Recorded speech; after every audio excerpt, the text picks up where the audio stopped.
In 1989, throughout the fall of the Berlin Wall, a savage tempest goes through Western Europe, causing continuous electrical disturbances. However, the condition is extremely serious. A boy from Spain named Nico seems to be enjoying it. He is recording himself playing various tunes on his guitar, but all of a sudden, he hears some shouts. Looking through the window, Nico sees his neighbor, Holy Angel Prieto, fighting with his wife. Frightened that something terrible could happen, he slowly advances towards their home and slips in through the back door.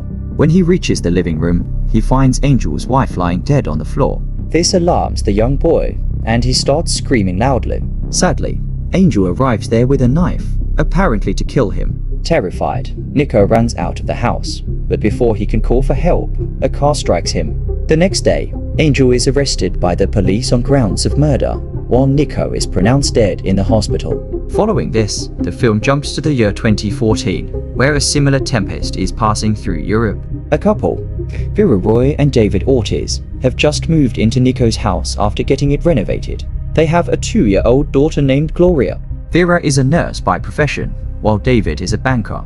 The latter is often away on business trips, but he seems to love his family a lot. One night, while the couple is cleaning out the storeroom, they come across Nico's old TV and camera. They also find a collection of tapes, which piques their interest. So, David assembles the vintage devices and finds that they still work. Most of the tapes are of Nico practicing his guitar and spending time with his mother. But then, something strange happens. The TV starts broadcasting a live news report about the fall of the Berlin Wall. This is the exact news that Nico and his mother watched in 1989. The next day, the couple invites their neighbors, Eta and his mother Clara, for dinner. Vera explains that their TV unexpectedly broadcasted a news report from 1989. And surprisingly, nobody believes her. To change the subject, David talks about the boy in the tapes, and Eta immediately recognizes him. He reveals that the boy was his best friend, Nico, who died in 1989. Eta then starts explaining the whole story about how Nico found his neighbor committing a murder and how he was killed while trying to escape. For some reason, Clara seems very anxious throughout the story, clearly hiding something. After the guests leave, David conducts some research on Nico. Through an article, he finds out that Angel committed suicide just 3 months into his sentence. However, before he died, he confessed that he planned to bury his wife's remains inside his studio. That night, the weather worsens and it starts thundering. Vera, who is sleeping peacefully, is suddenly awakened by a noise coming from the living room. Scared, she slowly proceeds there, only to find the old TV showing the same news from 1989. Vera tries to turn it off, but then Nico appears with his guitar. This is the exact moment he was trying to record himself, as shown in the first scene. At this point, Vera cannot comprehend what is happening. She tries to leave to call her husband, but suddenly Nico, from the other end of the TV, sees her. He is equally shocked to see someone inside his camcorder. Nevertheless, he says hello and asks if she can hear him. Vera, in a frightened tone, says yes, and with this, they start talking. "Do you like my guitar playing?" says Nico. "No," says Vera. At first, Vera tries to make him understand that she's from the year 2014, but he thinks she's joking. Suddenly, Nico hears his neighbor, Mr. Angel, arguing with his wife. Vera, having heard the whole story from Eta, knows that something bad is about to happen. So, she begs Nico not to leave the house. She even reveals that he will die if he chooses to enter Mr. Angel's house. Despite the warning, Nico goes out and eventually learns about the murder. However, since Vera delayed him for a while, he doesn't get hit by the car, and thus his life is saved. Now, he can go on to live a tormented life, failing in the music industry. On the other hand, a confused Vera decides to forget everything and go back to sleep. She hopes that all she saw was just a nightmare, but little does she know that this strange encounter with Nico was just the beginning of something fierce. The next morning, she surprisingly wakes up in her hospital with no memory of how she got there. All of a sudden, one of her colleagues approaches her and says, "We are waiting for you." Thinking that she simply dozed off due to exhaustion, Vera heads to the operating theater, only to find out that something has changed. For some reason, the main doctor keeps acting like a nurse, and all the staff in the room address Vera as a doctor. Vera tries to assert that she is simply a nurse, but everyone thinks she is joking. This causes Vera to assume that she is hallucinating, so she storms out of the room to calm herself down. Shortly after, she contacts her daughter Glory's school to get her. However, all the students claim that they don't have a friend by that name.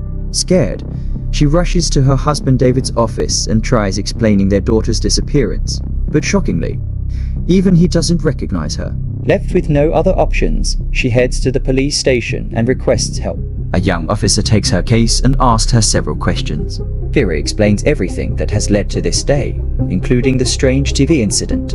As expected, the officer isn't convinced by her answers and starts doubting her sanity.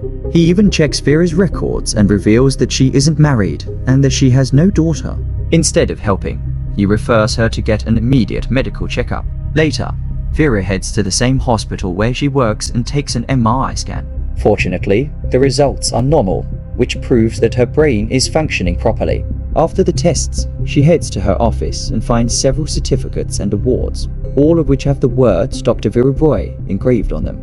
This is when Vera realizes that something terribly bad has happened. She doesn't have to care for her children anymore. A lot of parents would trade for this fate in an instant. Wasting no time, she heads to her home and bursts in through the back door. To her shock, the entire house looks different. Vera nervously searches the name Nico Lasati on the internet. Miraculously, she finds out that a writer has published a book in which Nico is the protagonist. The book is about time travel. Vera tries to learn more about it, but all of a sudden, a woman approaches her from behind. She reveals that she is the owner of the house.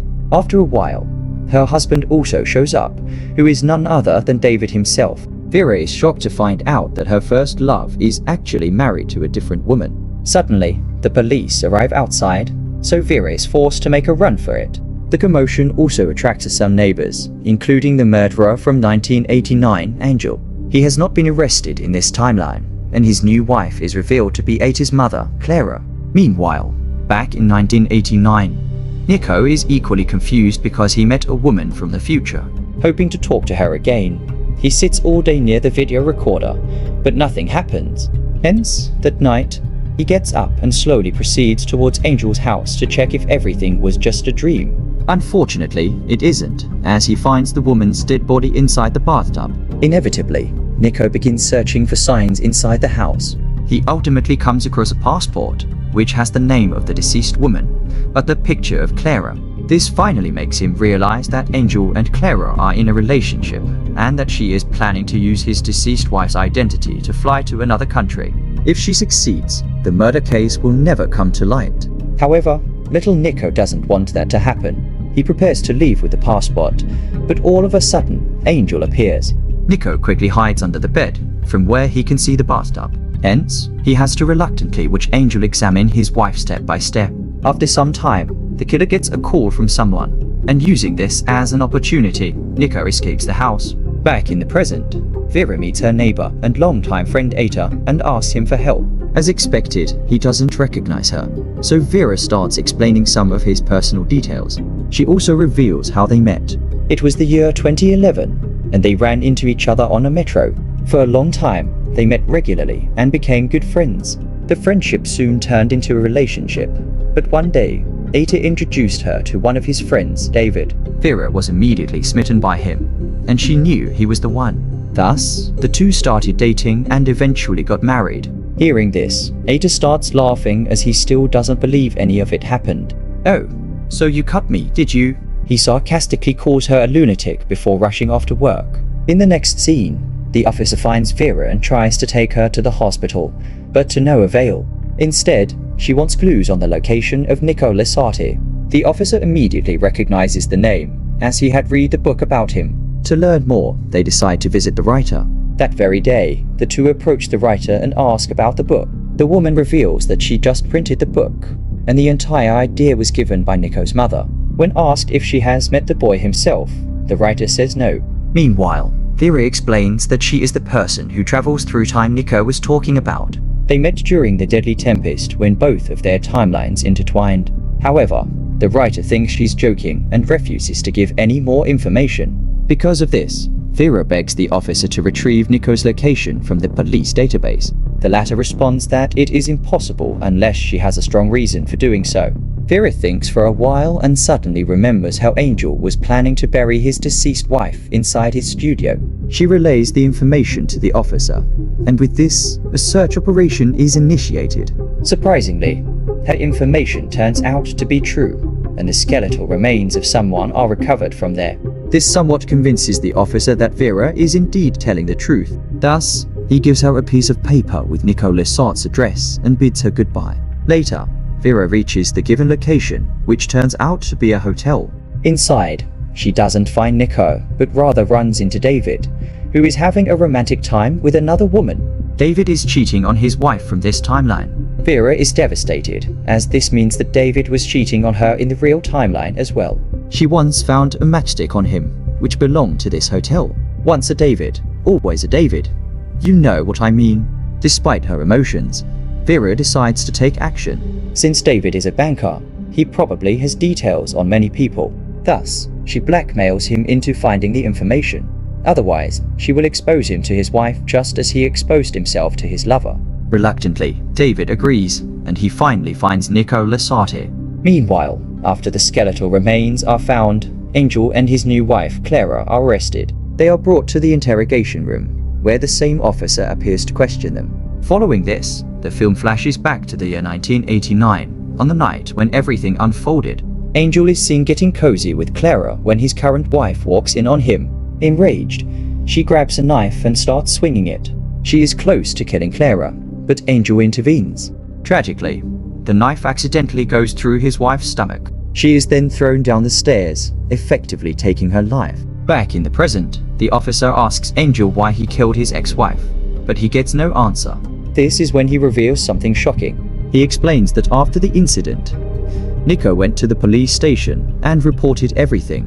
However, the record showed something else. Angel's wife was in Paris, and their flight details were also verified by the authorities.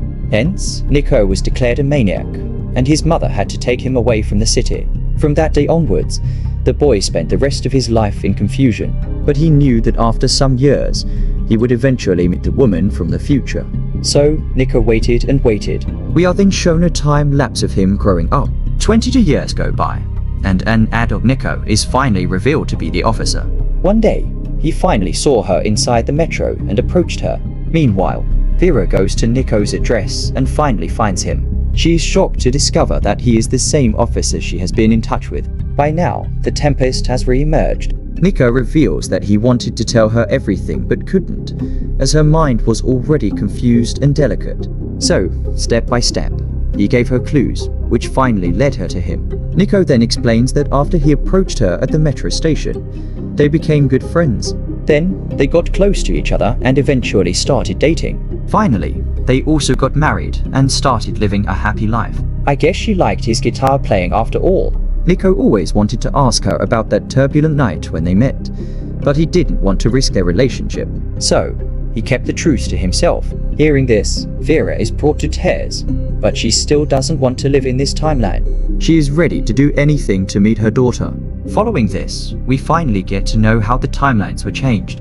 In the original 2014 timeline, when Vera saw 1989 Nico and saved him from his impending death, it started a chain reaction. Since Nico never died, he became obsessed with meeting the time traveler. After 22 long years, he finally met her and started a romantic affair with her. Because of this, Vera never met Ata or his friend David. This means that she never got married or had a daughter. As all this flashes before her eyes, Vera asks Nico to help her get back to her timeline, but the latter doesn't want to let her go. With no options left, Vera does the unthinkable. Now, to bring her back, Nico is forced to take action. Wasting no time, he breaks into his former house and retrieves the TV and camcorder. As the situation unfolds, Nico connects the device and finds his 1989 self on the other end. He then tells the boy everything and asks for his help. In the next scene, Vera wakes up in her home, perplexed and confused. However, when she steps out, she is relieved to find David next to her. She then races to the other room and finally reunites with her daughter. It turns out Nico figured everything out in the other timeline. He knew that his first love would never return, but the most important thing to him was her happiness. The film ends as Vera again reveals where Angel hid his ex-wife's remains. As the police check the area, Vera encounters Nico. Surprisingly, he doesn't recognize her anymore.